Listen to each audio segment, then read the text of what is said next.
السلام علیکم ورحمۃ اللہ وبرکاتہ۔ میں امید کرتا ہوں کہ آپ لوگ خیریت سے ہوں گے۔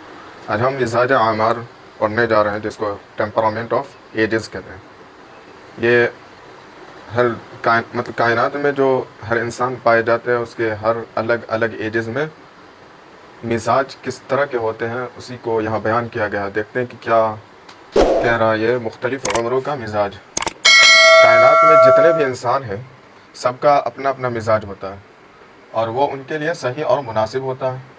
کئی شخص ہیں جو ایک جیسے مزاج کے ہوتے ہیں، اور مختلف یعنی الگ الگ مزاج کے رکھنے والے شخص بھی موجود ہیں۔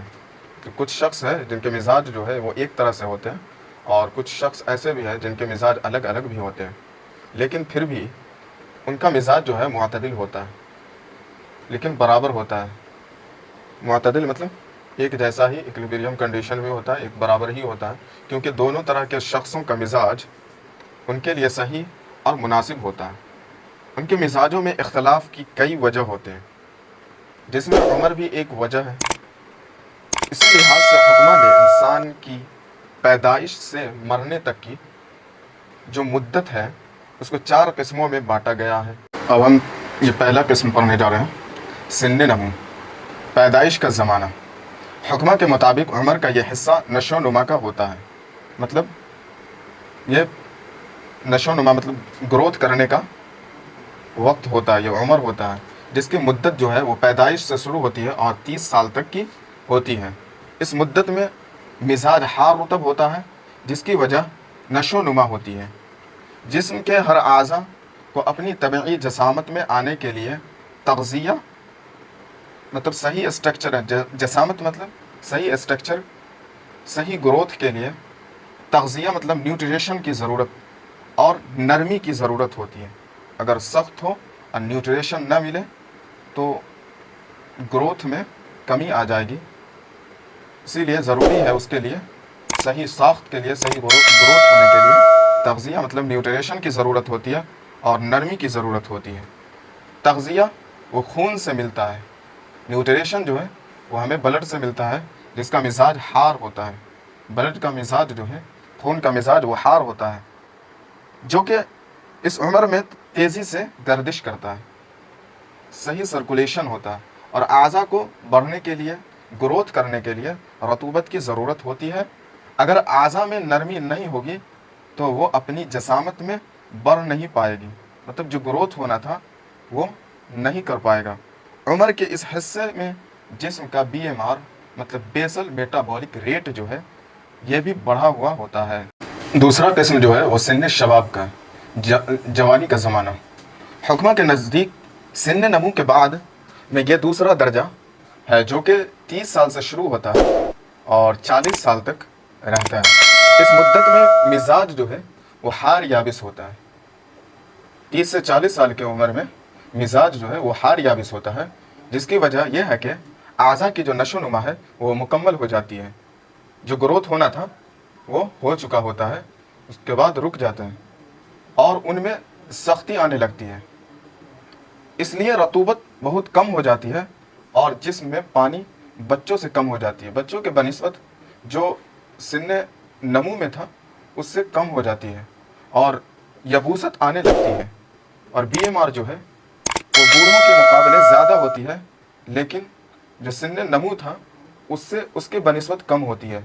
بوڑھوں کے بنسبت زیادہ ہوتی ہے، لیکن سن نمو جو پیدا ہونے سے لے کر 30 سال تک کی عمر جو ہوتی ہے اس کے مقابلے اگر دیکھا جائے تو BMR ریٹ جو ہے وہ کم ہو جاتی ہے۔ اب تیسرا قسم جو ہے وہ سن کہولت کا ہے۔ حکمہ نے اس کی مدت جو ہے وہ 40 سے 60 سال تک بتائی ہے۔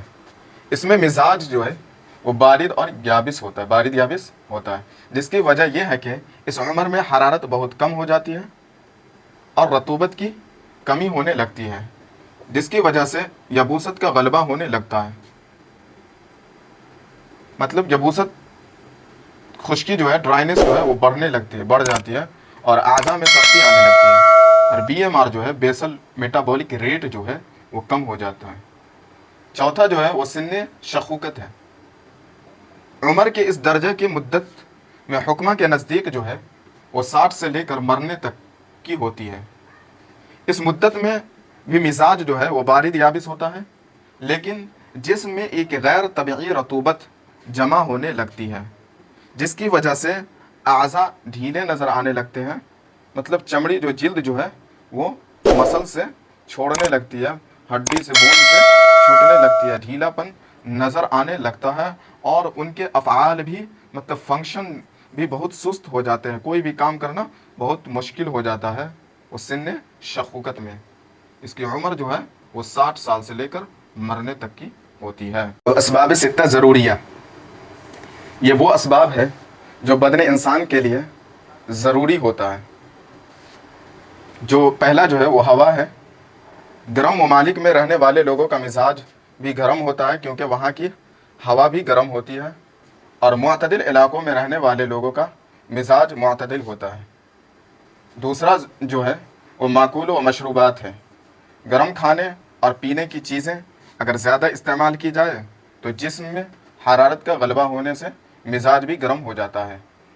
اگر کھانے پینے کی چیزیں اگر زیادہ استعمال کی جائے جو جس میں حرارت ہو تو حرارت غلبہ ہو کر مزاج بھی گرم ہو جائے گا.